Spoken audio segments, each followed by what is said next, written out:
प्राचीन भारत के मगध राज्य में एक युवा व्यापारी था, अर्जुन। उसका जीवन ऐश्वर्य से भरा था, लेकिन भीतर से वह टूट चुका था। तनाव, चिंता और भविष्य की अनिश्चितता ने उसे बेचैन कर रखा था। सोना होते हुए भी वह चैन से सो नहीं पाता था। एक दिन उसने सुना कि हिमालय की गुफाओं में एक प्राचीन बौद्ध साधु महागौतम रहते हैं, जो आत्म शांति का मार्ग दिखाते हैं। अर्जुन ने निश्चय किया कि वह उनके पास जाकर अपने प्रश्नों के उत्तर खोजेगा। यात्रा कठिन थी, घने जंगल, तेज बहती नदियां और पहाड़ों के उबड़-खाबड़ रास्ते। अंततः कई दिनों की यात्रा के बाद वह एक पवित्र गुफा तक पहुंचा, जहां एक शांत और तेजस्वी संत ध्यानमग्न बैठे थे। गुरुदेव, मैं मानसिक अशांति से ग्रस्त हूं। क्या आप मेरी सहायता कर सकते हैं? अर्जुन ने विनम्रता से पूछा। महागौतम ने धीरे से आंखें खोलीं और मुस्कुराए। उन्होंने उत्तर दिया, तुम्हारे भीतर ही हैं, परंतु उन्हें देखने के लिए तुम्हें स्वयं यात्रा करनी होगी। महागौतम ने उसे एक झरने के किनारे बैठने को कहा और बोले, इस जल को देखो। क्या यह अतीत में बह सकता है? क्या यह भविष्य में बह सकता है? अर्जुन ने सिर हिलाया, नहीं, यह केवल इस क्षण में बह रहा है। यही जीवन का नियम है, महागौतम बोले। हम या तो अतीत की चिंता में डूबे रहते हैं या भविष्य की अनिश्चितता से भयभीत रहते हैं, लेकिन जीवन केवल वर्तमान में घटित होता है। अर्जुन ने सोचा, क्या मैं वास्तव में अब में जीता हूँ या केवल भूत और भविष्य की उलझनों में खोया रहता हूँ? गुरुजी ने उसे ध्यान करने को कहा। अपनी श्वास पर ध्यान दो, न इसे रोको न इसे बदलो, सिर्फ देखो। कुछ ही मिनटों में अर्जुन के भीतर बेचैनी उठी।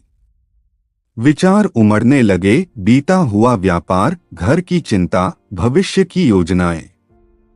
विचारों को बादलों की तरह देखो, महागौतम बोले।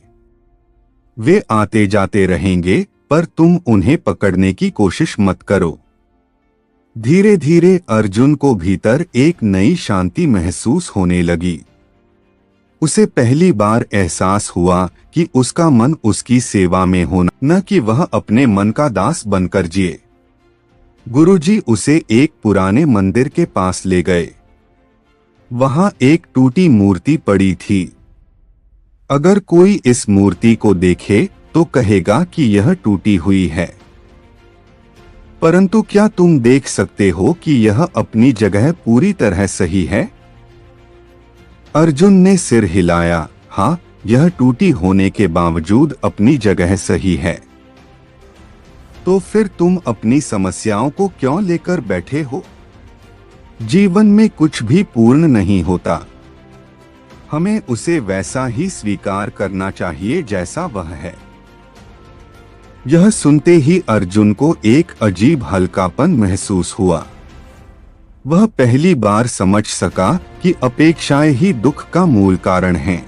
महागौतम ने उसे एक गहरी गुफा में भेजा और कहा, यहाँ बैठो और जब तक तुम्हें उत्तर न मिले बाहर मत आना। पहले कुछ घंटे कठिन लगे, मन बेचैन हुआ, यादें आईं, लेकिन फिर भीतर मौन छा गया।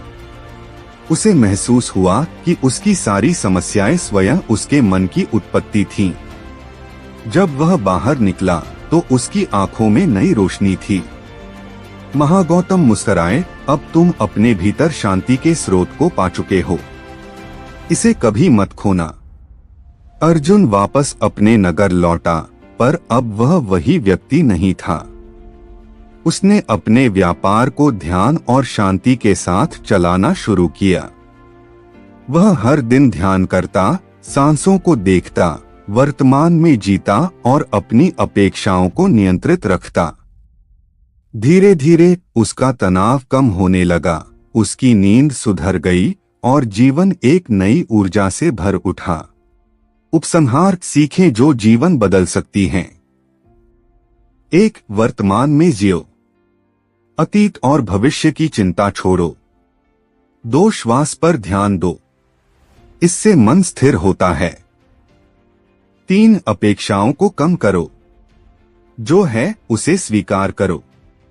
4 ध्यान और आत्मचिंतन को आदत बनाओ। 5 अपने मन को नियंत्रित करो, न कि उससे नियंत्रित हो। बोधि वृक्ष के नीचे बुद्ध ने सत्य पाया था, लेकिन हर व्यक्ति अपने भीतर ही बोधि वृक्ष ढूंढ सकता है।